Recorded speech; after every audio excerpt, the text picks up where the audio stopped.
Holy crap! Have I made it?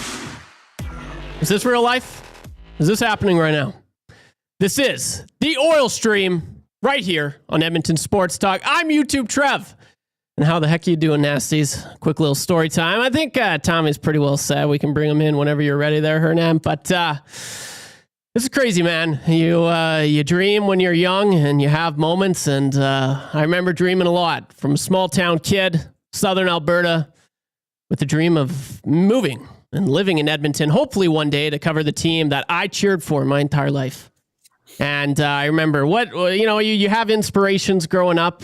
Everyone does. And I just remember very vividly, night in and night out, the guy who I'm looking at right now, he's heard this story many times, but I listened to him every night as I fell asleep. And it was, oh, Hernan, you're bad. It's crazy. Here we are now from, I never thought this was ever going to be a possibility in my lifetime, but dream big, guys. Here we are. I welcome in Tom Gazzola. I'm hosting the Oil Stream with my co-host for today's show, Tom Gazzola. Let's go. How you doing, Tommy?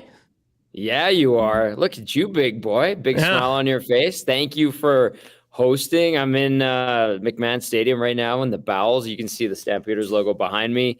Getting ready for tomorrow's Argos Stamps game. So you've earned it. How about that? You've been a great ad. You were our first hire at EST, and you've just taken off from those early days. So good. It's good to see you in the host chair too. I have to say that. I like when you and Benny and Zach get your reps in for hosting duties. And I think, it's just the natural progression. Absolutely. Yeah, no, this is great. I love it. Oh, I feel so good right now. I will say, Tommy, you're going to be... We got a lot to talk about. The Oilers, they gave us plenty of content, plenty of topics to cover. And last night's just, I don't know what you want to, was it a game? It was tough. So yeah, I'll lay out the show. We're going to dive into last night's game. Obviously, Nasties, if you're listening, feel free to text us, 780-218-9999. Tommy, I do ask you one favor though. I don't know. Do you happen to have the text line? Can you have it? Yep. Okay, yeah, for sure. If you see any texts you want to get at, obviously, you know the drill. Let me know. I do not have access to that, but I do have access to the Nasty chat and the Nasties. Oh, let's go YTT. Yeah, you love to see it. You love to see it. So yeah, this is the Oil Stream. I'm YouTube Trev. That is Tom Gazzola, and it's presented by Boston Pizza. Today it's Fishbowl Friday. I will be going to Boston Pizza Kingsway later today. More on that later, but it's Fishbowl Friday. I welcome you to go to any Boston Pizza for fish bowls because, I mean, they're delicious one, and you get a discount, so it's not bad right there. But oh my gosh, Tommy, yes, sir. Man, it's what a game it was last night. First and foremost, obviously, how was post game, Tommy? Not bad. Obviously a lot of disappointment. A lot of people pointing to some mistakes that Evan Bouchard made. And we're going to dive into those, Trev, because I was listening on the morning show, although the morning show was quite pleasant on my drive down to Calgary and not a ton of Oiler talk, but we have so much programming that we're going to dive into it.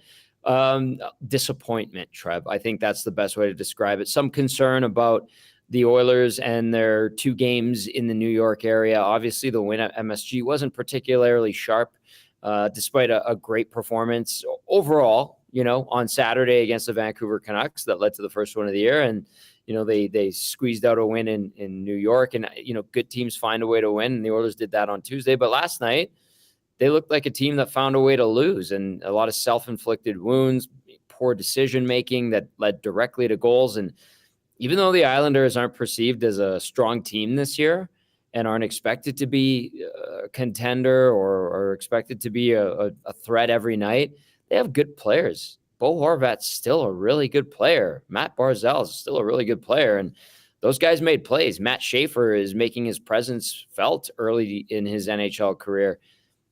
The Oilers got burnt by that. And yes, a lot of it was their own undoing, but you can't open the door to some really highly skilled players, all-star caliber guys, and expect to get away with it, especially when you're not generating a lot yourself. And the Oilers at times, I said, you hear Joaquin talk about it in the studio. He says, watch the first 5 to 10 minutes, see how the Oilers pass the puck and and how sharp they are with their 10, 15-foot passes. And that's usually an indicator how the rest of the night is going to go. They weren't sharp in the first 5 to 10 minutes. And those 15-foot passes looked like they were hard for the Oilers. And sure enough, that little tidbit from Joaquin, who's got a ton of hockey wisdom behind him, turned out to be right again. And, I'm concerned about that. Not like to the point of freaking out or anything, but let's see where this goes. Let's see what they can do on Saturday against New Jersey. Let's see if they can go back to back with sharper mental decisions and just execution, because these 2 games in New York so far, it hasn't been there. Yeah, no, you brought up a lot of good points there, Tom. And I think it's definitely not freak out. It's not freak out. This isn't 2 years ago when, the Sharks, it wasn't that loss, right? It's not freak out. It's definitely for Oilers fans, a little bit of frustration for sure, because like you said, and you bring up the New York Islanders, they do have some talent on their team. They did get first overall pick last year, but they didn't finish the bottom 3, Tommy. They fell from, if I'm not mistaken, was it 9th or 10th? I'll have to check up on that. 10 spots. Yeah, man. Yeah. Right. So they're a decent team. I mean, this is a team that they went for the Eastern Conference Final, obviously a few years ago. They're not the greatest team, but they do still have some pieces. But that's why I'm always so hesitant. And I'm always like, these are the kind of games, like last night was a should have won it. And going into that game, just looking at the lineups, it was okay. You can look at the lineups. Yeah, albeit the Islanders aren't a great team, but the Oilers, they should be a good team and they should win that. And that's where I think the frustration sets in for sure, because man, like for me, last week, was it Friday or whenever they took on the Vancouver Canucks, it was just a complete 180 from what we're seeing right now. And then you're just like, man, what this team is capable of. And that night they were rolling lines 1. They were sticking with lines throughout the whole game, which we will get into as well. But you're just like, man, okay, this is awesome. You like to see this. And then they get by one. They shouldn't have won. Stuart Skinner was unreal. He was. And then last night, you're just like, dang, like the Oilers, they shot themselves in their feet. And that's where the frustration, I know the big moment of what I said on the morning show today was Trent Frederick, just a dumb penalty to take 200 feet away from your net. Yes. It's simple decisions and just plays like that will just make you. Same thing. Yeah, absolutely, man. Stetcher as well. It's tough, man. It really, really is. So, no, I think that's well said. Let me jump in here, Trev. Of course. Let me jump in because you're making good points, and I'm with you. And there are Oiler fans, like last night you ask about the mood and you point out like all the things, the detriments of last night's game and a lot of self-inflicted, and then opening the door to some good players from the Islanders to take advantage, which they totally did.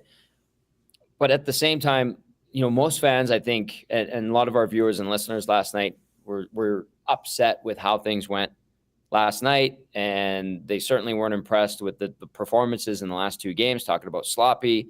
I think that's the first word Ryan Nugent-Hopkins used in his post-game was sloppy, 100%. There's no way around it, and no better way to describe how those last 2 games were, especially last night. Now, there were some people, not many, but there were a couple that were using these last 2 games, and they're saying, oh, well, this is going to track awfully this year, and I feel like they're going to bottom out, and this is the type of hockey we're going to see. Those were the comments where I was a little hesitant to even read them, but a few came in, and I thought to myself, I'm like, geez, like 4 games in, we don't even know the identity of this team. Now, half the games have been pretty sloppy. You could even say 2.5 of the games were sloppy, considering the Flames game, the second half of it. Yeah. But the team's identity, and we've witnessed it firsthand in Edmonton the last 2 years, it changes basically every quarter of the season. A new wrinkle to the layers are added, and you just go, okay, well, now this team seems to start fast. And now this team, remember at one point last year, the Oilers would give up multi-goal leads and then come back. Yeah. Then they eliminated that. Remember, they were terrible on the PK. Then they were good for a little bit. and they were okay for the rest of the season on the PK. Then they were horrible in the playoffs. Like there's an evolution and there's a cycle to it. So to take these last 2 games and last night and project it onto the rest of the season, I think is premature. And I was a little bit surprised that there were a few people that contributed to the show last night via text line or nasty chat that were already making these claims. And that caught me off guard a bit. I'll be honest with you. Yeah. It really is a team with a little bit of a question mark hovering over their head right now. But I mean, when it's all said and done, again, with the frustration, is this team can really dial it back when they want to. Like we've seen it in the playoffs the last 2 years, man. Like when they want to play good hockey, they can. And again, it's just like, and that's what gets me, man. That's what really, really gets me is the silly, it was completely sloppy, man. 100%. What Nuge said was correct. I do have a question for you, Tommy. And this was brought up I was able to watch the game last night with my stepdad, Frank, and he says hi. So Frank. Yeah, good old Frank the Tank, man. What's up, Frank? Yeah. Yeah, but he brought this up, and obviously I don't know the ins and outs of everything. You traveled with the team. Mm-hmm. Phrase even brought this up on the morning show today, and I don't know how much. I don't want to speculate, man. But these guys are in New York, and if I'm not mistaken, they only go to New York once a year, essentially. Yes. Are they? I don't want to say are they having they're having a good time. Obviously, you're like, hey guys, you don't want to be in your room by yourself. Okay, focus. But is there any of that, or it's just maybe a little bit and I don't know. I don't want to put this out there and if it's not true, but if you can touch on this at all a little bit.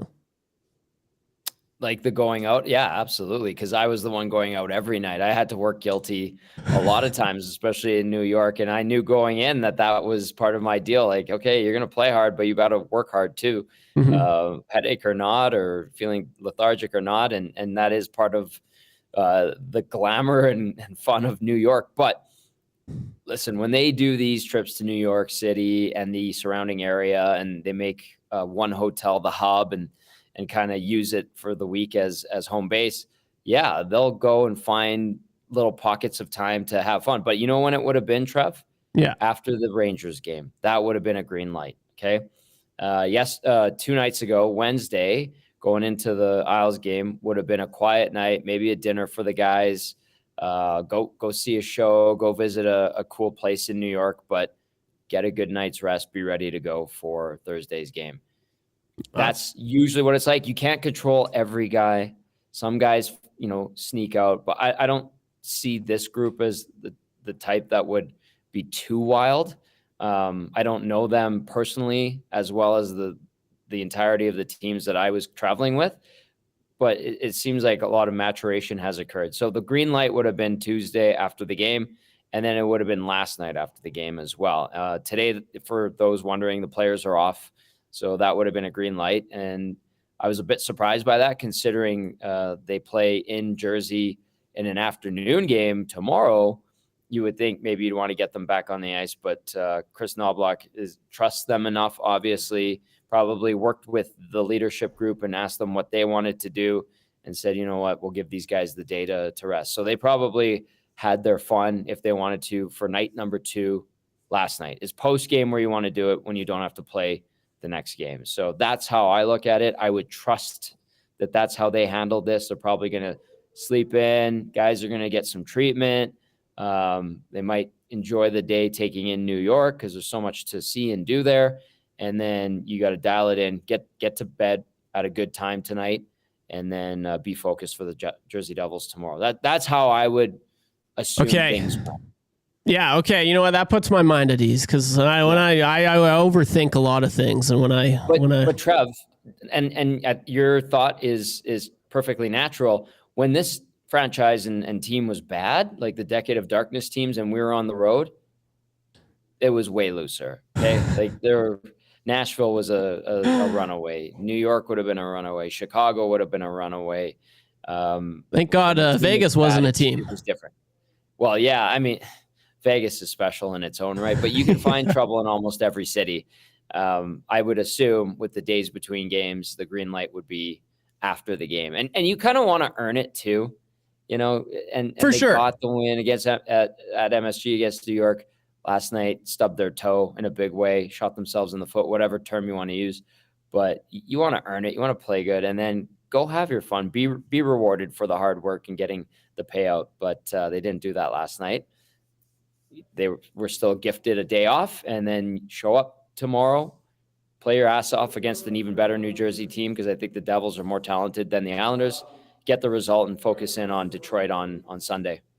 Yeah, no, that's good, Tom. I appreciate that answer. I definitely think that's the best way to go about it if I was handling the team. This is the Oil Stream. I'm YouTube Trev, and riding shotgun with Tom Gazzola. This is Oil Stream is presented, we're in the Popeyes Louisiana kitchen studio. Go get some 5-piece chicken nuggets, fried pickles, mini chicken wrap, mini chicken sandwich, and blackened cauliflower, all for $4. These are perfect snackable items that can round out your favorite Popeyes meal. Oh, that sounds good. We're about 20 minutes. Chicken dippers too. Oh, yeah. Don't forget those, Tommy. Don't forget those. We're about 20 minutes into this bad boy. And this is really, really good. I'm having a lot of fun so far. Be sure to leave a like, drop a comment down below. And we are 20 minutes in. I'm surprised we have yet to discuss this. But Tom Gazzola, finish the sentence for me, okay? Okay. Last night, Evan Bouchard was awful. Is that okay? Do you like that term? Awful. Horrible and awful combined. Awful. Yeah. Just you can't try to dangle a guy at the red line and expect good things. Who was it? Who picked Matt him Barzal. Up? Barzal goes in too easy. Great shot by Barzal on the breakaway. And then on the first Horvat goal, you got Ryan Nugent-Hopkins, who's already committing to the penalty killer, he's gonna engage him to check him, and he's going over to the wall. And why are you following him up the wall? And I asked Cass that last night on the post-game show, and Cass said he would see it as Bouchard thinking offense, right? And maybe anticipating the pucks coming up the wall rather than into the middle. But you let J.G. Pajot, who's a pretty good offensive player on top of a reliable penalty killer, you let him have a quick glance and you see, oh, Bouchard's coming over this way. The defender is coming over this way, and I already got a guy over here, and I see my guy streak it up the ice. I can make that little chip play. And that's exactly what Pajot did. Sent Horvat in, and he goes bar down on a beautiful shot on a breakaway as well. Those are two brutal mistakes. And then even, you know what, Trev? Those are the ones that led directly to goals. There was a couple where he got bailed out. There was the one early in the game where the puck bounced off of, I can't remember whose skate, right out into the slot. Yeah. I think it was off of Barzal, and was it Palmieri that got a chance? Yeah, I know Duclair got a really good look. 2 good looks as well also in the first there. Yeah, just like really nonchalant, too casual types of plays. And that's super frustrating. As someone who covers the team, as you know, the fan base pointed out, people on our post-game show were saying that's super frustrating because Evan Bouchard does this every year. We're going to the 3rd or 4th year where the start is slow, and then he ramps up and his defensive game comes around. And it's, I think, growing tiresome for fans of this team to have to say, yeah, Evan Bouchard is excellent offensively, but he always needs a veteran presence there with him to settle him down. He needs a Bouchard whisperer. First it was Duncan Keith. Now it's Matthias Ekholm. At what point and at what stage of your development, how many years into being a pro, can you just be a solid, reliable guy from day one of the regular season and carry that through into a playoff run and potentially Stanley Cup final again? It's always been like really, really slow and frustrating starts for him. And then just he hits the turbochargers. His defensive game wakes up, and all of a sudden, last year it was midway through the LA series where we're going, oh, there's Evan Bouchard. He's playing strong defensively. And he was pretty good until about the Cup final. And then he just, like many other guys on the team, and got overpowered by a really, really strong Florida Panthers team. But it's super frustrating. And you just go, at what point does this change? At what point does day one of the regular season mean day one of Evan Bouchard playing close to his best hockey at both ends of the rink. And it just hasn't happened. And that's super frustrating right now. No points, Trev. -2 on the season, went -3 last night. Just doesn't look like the guy we saw in the playoffs last year or late in the year. Not even close. Tommy, have you ever seen a player like Evan Bouchard that is like this, that is just starts so slow? As I know he's drawing comparables to Erik Karlsson early on in his career. But I mean, I've never, to this extent, I've never seen a player like I'm watching games. Like I'm getting buddies into watching hockey here, which is fun. And they're kind of new to watching. And they're like, man, like this guy's not good. And I'm like, you know, you're getting called like, and I know that's obviously a little blunt. He is really good. Yeah. I could see where they're getting that from though. But I'm like, yeah, that's Evan Bouchard, man. But I've never seen anything like it, man. And the giveaways, like just the quick passes, and I know where his mind is at. He wants the puck out. Is you know, I can get by that, man. You want it to get away. I don't want it. Let's head north. But it's just the carelessness, like you said. Like time and time, he does this weird, like quick flick backhand pass, not up the boards or anything. Primarily in the slot, like wide open. Yeah. If anyone capitalizes on that, which they usually do, Tommy, those are great A's. Happened yesterday. Yeah. They're great A's, and so it's just. I'm baffled, man. That it continues to happen time and time again, and like I don't know, you clearly can't really coach it out of him. It's something that he has to deal with, and he figures it out, which he does. Yeah, but Tommy, man, like that was I wrote this down here. Ray Ferraro, obviously, he was covering the game last night down on the ice. The worst 2 periods I've ever seen an NHL player play. And listen, Ray doesn't sugarcoat much because he's a stubborn Italian, which I can appreciate. And I love Ray. He's one of the best, if not the best in the game. That's harsh criticism. But seriously, like Bouchard's puck touches were terrible last night. They led directly to goals. Defensively, he kind of looked lost. And so, and I know Ray is on a big broadcast with ESPN, and you're putting on a show, and you gotta get people's attention and keep them engaged. And that's a great line to do it. And Ray's seen great hockey. Ray sees bad hockey. Ray has seen a lot of Oilers hockey over the years. He was the TV analyst for the Oil for a long time in the mid 2000s. So that's pretty alarming. And when you ask me about guys who I've seen that have kind of done this as well, or does Bouchard remind me of, in Edmonton, a couple names jump out in my time covering the team.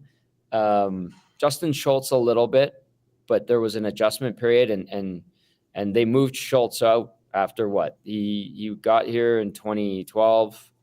And then he was gone by 2016. So 4 years. For Evan Bouchard, Trev, this is year, 5, 6? Yeah. Right? He's been a pro for 5 or 6 years now. You would think that this would be ironed out. Justin Schultz went to where? Pittsburgh? Yeah. And he figured it out. They slotted him into the right place in the lineup. They took some of the pressure off of him. He had experience, and the Oilers put in all the legwork, getting him up and running in the NHL, giving him a couple hundred games. And then, he goes into a new environment on a good team, and there's a little bit less responsibility and heat on him. And all of a sudden he turns into a reliable defenseman for a decade. So that's a bit of a similar example, but there are some differences. I don't think it took Schultz as long to figure out how to start a season, as long as it's taking Evan Bouchard. And then the other one, same thing. It was Jeff Petrie. Jeff Petrie had like really rough nights. He had bad giveaways. He could be soft at times, but he figured it out too. I mean, the Oilers gave up on him relatively quick. Goes to the Habs, and he becomes an excellent defenseman. He's still playing now. He's not the same player he was 15 years ago, but it took him some time, and it took him trial and error. But he ended up being a very consistent, reliable, everyday defenseman from usually the start of the season. I don't think it took him 5 or 6 full seasons to figure it out. Here we are with Evan Bouchard. What did he start? playing pro 2019. I know he was up here in Edmonton during the bubble year. Didn't want to go down to Bakersfield. They kept him up here, got him into 15 games. He worked hard with Jim Playfair. I watched him. He'd stay out late practices, working on picking up pucks off the wall, picking them off the wall on his backhand, moving them to the middle, working on his skating. He put in the time. And then he got his opportunity the next year. And then eventually when they moved out Tyson Barrie, took on a more prominent role, excelled offensively. But it's that damn defensive game, especially early in seasons. And we're sitting there going, why aren't you figuring this out? You're becoming a veteran. You should be a veteran by now, 6 years into being a pro. And that's super frustrating. And I understand, and I'm with Oilers fans when they, bang their head against the wall going, come on, figure it out already, man. Yeah, for sure. Just a few more, I guess just one more question on this Evan Bouchard. Then we'll move along here, Tommy. But and then just quickly as well, O-Dog, I remember this very clearly because I was like, damn, that's pretty impressive. They clearly haven't seen Evan Bouchard's play in the regular season, but you just go back to like polar opposites, what he can do and what he's doing right now. But O-Dog in last year's playoffs said the three best defensemen in the NHL, that's not even close, is Cale Makar, Quinn Hughes, and Evan Bouchard. Like those were your three, right? And he does have that ceiling. But just lastly on Evan Bouchard there, Tommy, sure. I did see this. This was on X or Twitter last night. It was on the rumblings. I brought this up to the boys this morning. I'm just curious on your thoughts on this as well. But did last night cost him a spot on the Olympic roster? Or are we looking too far ahead of ourselves? No, I don't think so. I don't think last night cost him a spot on the Olympic roster. I don't even think he has a spot on the Olympic roster. I don't even think he's penciled in. I know CJ was on with the morning show with you guys. And I think listening to CJ, in my mind, I'm like, oh, you're on Edmonton radio.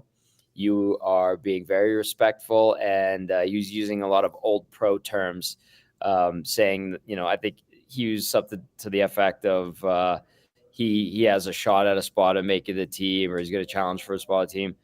I don't know how much of last year's Four Nations face-off group on the back end you would want to tinker with, because that seemed to be a pretty damn good defense. Thomas Harley was a revelation. Shea Theodore should be back and healthy. I'd rather have him on my blue line than Evan Bouchard. I'd rather have Cale Makar. I would run back the same defense as last year, and I think there would have to be a 3 or 4 big injuries and 1 or 2 of them being right shot guys come Olympics for Evan Bouchard to make the team, to be quite honest with you. And it is because of his defensive lapses. And sometimes it looks like the motor's not running. And I know there's a lot of comparisons to the Olympic tournament being a game 7, right? Every day was a game 7 as soon as you get out of the round robin. I don't know, man. I don't know if I trust Evan Bouchard. He has the experience where he should be capable. But if he's in mid-season form and that's good offensively and really spotty defensively, I don't know if I want him on the back end at the Olympics. For sure. There's so much offense already there anyway, too. There is. No, right on, man. I tell you one thing. There's one person that loves this, though, and it's Stuart Skinner. Oh, he's loving this. Oh, you can take everything from now, Evan. But let's change gears here. This is the Oil Stream coming at you live from the Popeyes, Louisiana kitchen studio. I'm YouTube Trev, joined by Tom Gazzola. If you're liking what you're listening to, if you're watching on YouTube, be sure to leave a like. This is my first time hosting the Oil Stream. And I tell you what, it would be cool if this bad boy got 100 likes. So let's see if we can get this show to 100 likes. That'd be awesome. We'll read some text shortly here. Also, you can text us 780-218-9999. And there are plenty, like I said, we'll preview tomorrow's game, the matinee against the New Jersey Devils, where we got Hernan Salas. He's hosting the pregame and postgame shows with Joaquin Gage, and Benny Thompson just walked in the studio. So that should be fun. Be sure to tune into that one as well. But lots of things before we go into preview tomorrow's game. One thing that I have not talked about at all today, Tommy, and I kind of want to talk about, and man, I tell you, this might tick me off more than anything that Evan did last night, more than Trent Frederick's silly penalty he took in the dying minutes. I don't know if you know what I'm about to say here, but What's that? Connor McDavid, shoot the puck. Oh my gosh, man. Okay, so heading into the season, people are, a lot of people out east saying, no, he's going to have a monster year. He could break, his personal record in points. He said, it's a lot more fun scoring, Tommy. He said it. Well, they're his words, not mine. And I was all for it, man. I'm like, no, like when McDavid wants something, he wants it. And I kid you not, it was his first game in the preseason on the first line with Leon. There was about a plethora of opportunities he had to shoot it. And I'm going to give it to Leon. I'm giving it to Leon. And, he's a playmaker to his core, man. That's who he is. And there's nothing wrong with that. There isn't. He is probably the most skilled playmaker I've seen in my lifetime. But after that game in the preseason, I'm like, no, he's not scoring 60. He's not scoring 50. I don't even think he'll score 40. Tommy, last night I tweeted about it. There was a close-up, and I rolled it back twice because I wanted to be sure. He said he was in a grade A scoring chance with Big Save Dave flopping like a fish. Flopping. And you know what? He passes it to Troy Stecher, and he doesn't shoot it. He has the audacity to say, shoot the puck. What are we doing? I saw you post that, and I'm like, yes, he did say that. I was wondering, was he yelling at Stecher, or was he yelling at himself, or a combination of both? I didn't think of that. Okay, fair enough. But listen, Connor McDavid shooting the puck, Troy Stecher shooting the puck in the slot. These things are not equal. So I feel like there's probably probably wanted Stecher to be in a position to fire it. And that's frustrating. But I think he realized right away when he passed it off, I should have shot it too. I don't know what he's doing there, but to be honest with you, in these situations, Trev, I still think he could lead the league in scoring. I still think he could score 50. It's only been 4 games, but it's not going to happen if you're passing off opportunities, grade A ones, when you've got a guy flopping around in his crease and you're deferring to Troy Stecher in a situation like that. So I think we're going to see him start to shoot more. It'll probably start tomorrow. Get that first one on the board, and then just keep firing away. He has a great shot. He knows how to pick his spots. It was frustrating, but yeah, I thought he was yelling at himself a little bit, but I saw your post and I was like, really? Was he screaming at Stecher too? So maybe he was. Tommy, you bring up a good point there. I never once thought he's probably talking to himself. I mean, I introduce you to somebody. Like when I'm playing Ryan Vince. Barty. Oh, hey, hello. Say hi, Barty. Yeah. Obnoxiously drinking his coffee. Nice. So we've got Dave Parker in Edmonton. They've got Ryan Barty down here in Calgary. 2 of the best. Let's go. 2 of the best. Cobra and Barty. Hi, Barty. Cobra and Barty. Awesome. Okay. He's making his oil stream debut today as well. Making his oil stream debut. He's awesome. Great guy to work with. Yeah. Don't mess around with him. He's the best. Fair enough, man. No, it's just, and then just lastly on McDavid, man. Like I'm sorry. And this might be a hot take. I know we got a lot of Oilers fans listening, primarily Oilers fans listening. Mm-hmm. But I'm telling you, Fred, like he's off. He's clearly off. And last year you kind of saw it. It was an off year. His mentality to just get the puck on net compared to his 150-point season he had a few years ago, it's changed, man. I know like there's one thing, and I love that he's always wanting to get his teammates involved, right? He's like Gus Bus on Bench Warmers. I got to get the guys more involved. But I tell you, when you can't, like, and I know who am I to tell the best player in the world to shoot the puck, but man, that really got me going last night. And that honestly, it ticked me off maybe even more than what Bouchard did, just because it is the captain. That is Connor McDavid. And it was at a key moment too. So it was a key moment, man. I totally understand. Yes. I do have a couple texts I could get to. Yeah, let's list those off. We're going to do a couple things, Trev. I know you're hosting, but we're going to do a couple texts, then we'll get to the numbers game. And then I have a little something to say in regard to a good friend of ours that we lost, unfortunately, this morning. So let's go to Big Dave here. It says, I don't know why people would be worried about seeing the Oilers play like this. They have been an inconsistent team like this for a long time. They constantly play down to lower opponents, despite the fact that they can steamroll teams like the Stars and Kings and Golden Knights when the pressure is on. We all know they have a bigger dog in them, but unlike teams like Florida, they don't put that effort in on the ice every night. Oilers could be a juggernaut if they choose it. Yeah, Big Dave, I don't disagree with any of that. This one here, Brother Morg says, if Bouchard coughs up the puck for an instant goal in Game 6 of the Cup final, he will cough it up at any time, any place. No Olympics. Brother Morgs, I'm with you, especially on the no Olympics part. Jason Leduc says, Bouchard's like a quarterback that throws 20 interceptions in a season, and then adds, Petrie couldn't break up a cycle and routinely made soft plays on the puck. Schultz never has this level of defensive neglect. I've never seen this level of ineptitude by a defender in my life in any sport. Way to sum it up, Jason and Leduc. And then this one out of Calgary says, boys, while he's been much better as of late, let's not forget Nurse still can make boneheaded decisions, and he's been in the league a long time. Yeah, but we saw some consistency in a good way from Nurse, and we have seen him play good. But, last night was just, I mean, the spotlight, rightfully so, on Bouchard, among a couple other things. Yeah, right. Yeah, thank you for listing those off, Tommy. But just right ahead before we preview tomorrow's game, just quickly as well.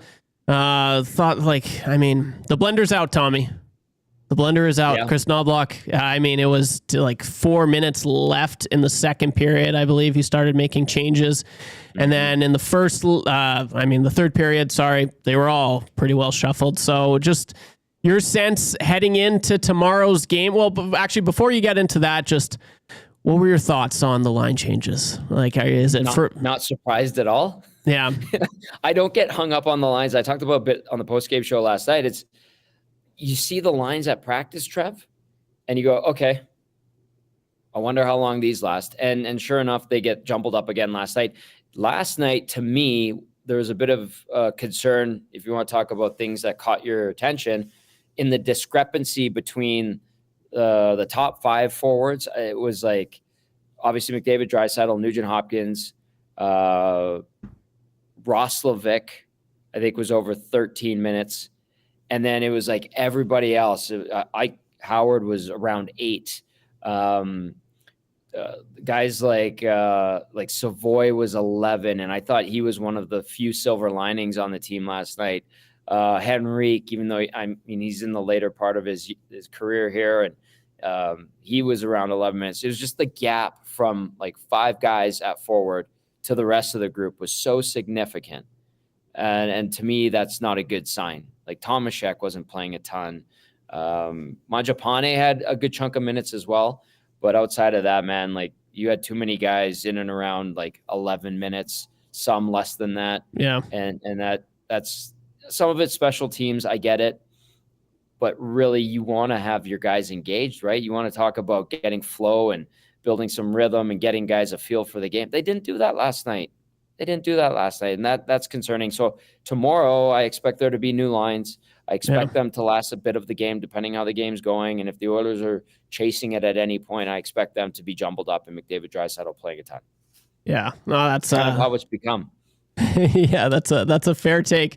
It was actually the first time I've ever thought this last night, and we've always, during last year's playoffs, we were like, wow.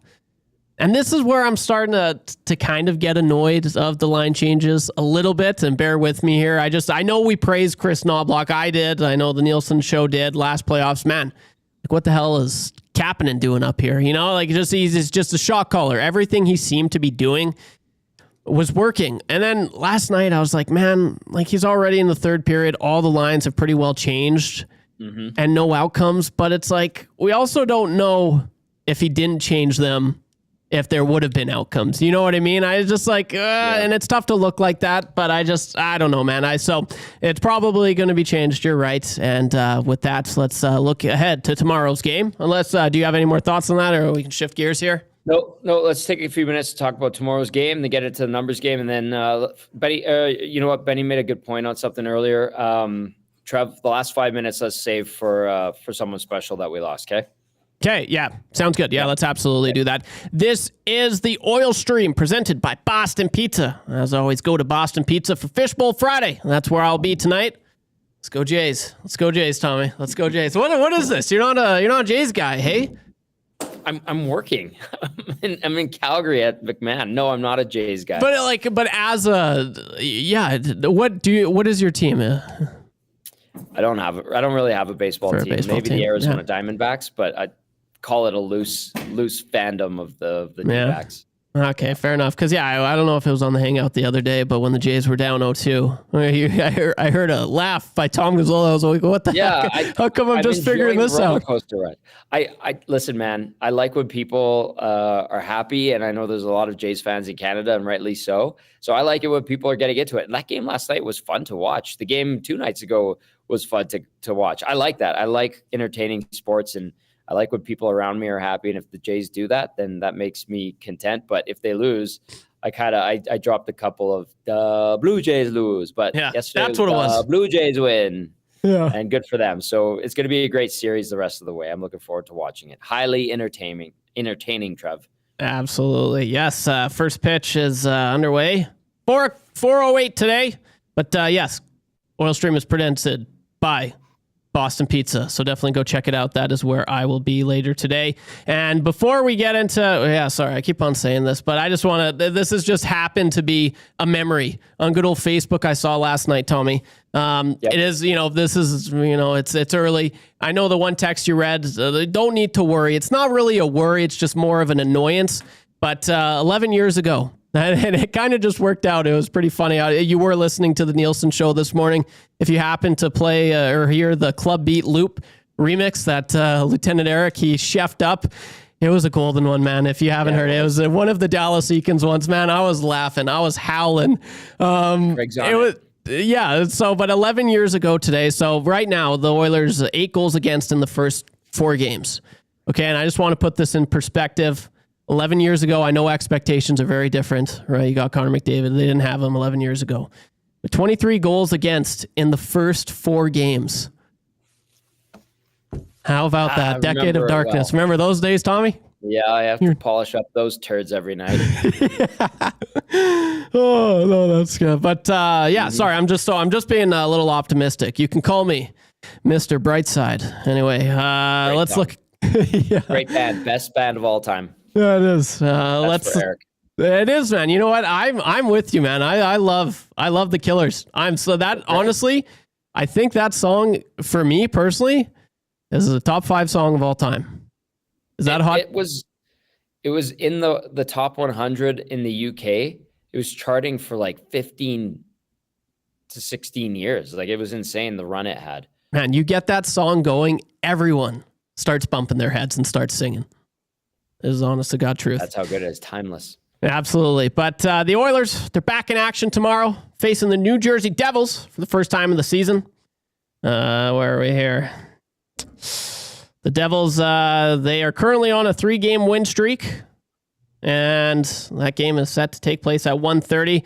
Tommy, just your thoughts on the Devils, I guess, heading into the season. And, they won their last 3. They just beat the reigning Cup champs, the Florida Panthers. What are you expecting for tomorrow's game? Probably a quick game. The Oilers are going to have to be on their toes. The Devils can strike, and they can strike quickly. We saw that a couple of years ago when they scored 2 goals in 7 seconds on Edmonton to completely turn the game on its head. And at Rogers Place, this team, skill, speed, they zip around. And if you give them an inch, they're going to take a mile. So I think the Oilers are going to have to be way sharper, obviously, than they were last night. They cannot be lethargic. They're going to need a few saves, whether it's Pickard or Skinner that goes. And when they get chances, you're not going to get Markstrom, who the Oilers have touched up every time they've faced Markstrom in the last 4 or 5 years. Markstrom's hurt, by the way. Take advantage of your opportunity. Shoot the damn puck. Play simple hockey. You don't need to be too cute. We've seen some of that. You heard Trev talk about McDavid yelling, shoot the puck, when he passed up that opportunity and gave it to Stetcher. Stetcher didn't shoot it. Clean it up. Keep it simple. You'll probably win if you do that, because you do have more depth and talent than the New Jersey Devils, and that's a talented, strong New Jersey team that can, run with the best of them at times, because they have a lot of high-end skill. It's just they have run into injuries. They've had some issues with consistency. Sometimes goaltending has been an issue for them. They are beatable, but they've given the Oilers fits the last couple of years, and I could expect that tomorrow as well if the Oilers aren't on their toes. I'd say that. Yeah. Fair enough, man. Yeah, it's always I like to think it's always a good game when these two play. It is fast. Fast hockey. It's fast hockey, and if my memory fails me, I think it can get a little chippy at times. But yeah, you know what? I like this matchup. I think it's going to be a good one. Like I said earlier, the Oil Stream pre and post game show, the pre-game show starts at 12:30 right here. You can tune in with Hernan Salas, Joaquin Gage, and Benny Thompson. Hernan stepping in for Tommy because he is away. He is doing sidelines tomorrow, which should be good. But yeah, I think you nailed it, man. This team was riddled with injuries all last year. They got skill. They kind of, in a sense, not really. You subtract the locker room drama, but just as comparables go, they're a little bit of a Vancouver Canucks. Like, yeah, they're good one year. You know, like a few years ago, they were first. It was just a surprise of a team, and you're like, holy crap! I know they came into Edmonton, steamrolled them. You're like, what the heck? And then they were unreal. The next season, they follow it up, like you see with sometimes you have that miracle year, if you will. And then they follow it up with a little bit of a stinker, but which was what kind of Vancouver did last year. That's kind of just the comparables I'm getting there. But there's a lot to like about this team, man. Like their top six is heavy. I don't mind their defense at all. Like you locked Luke Hughes up, Brett Pesce, he's sound as well. Dougie Hamilton. And I mean, you got top 3 pick also a few years ago in Simone Nemec, who's kind of just coming into his own with, I mean, all the talent in the world. So it should be a good one. Like you said, Jacob Markstrom is out. But the other Jake is in, Jake Allen. That's the battle of the goalies tomorrow. Is your sense, Tommy, should have been an Oiler. Nope. He's just fine in New Jersey. I know, mediocre at best. I've never been a fan of Jake Allen as an NHL netminder. Beatable every night if you're the Edmonton Oilers and you face Jake Allen. They've made him look silly at times over the course of his career and in his few stops in the NHL, and they've also been beaten by him soundly, especially early on when he was in St. Louis, and then there's been some instances, pardon me, the last couple of years, but you should be able to beat Jake Allen. Seriously. You should be. And there we go again. There's that word, you should.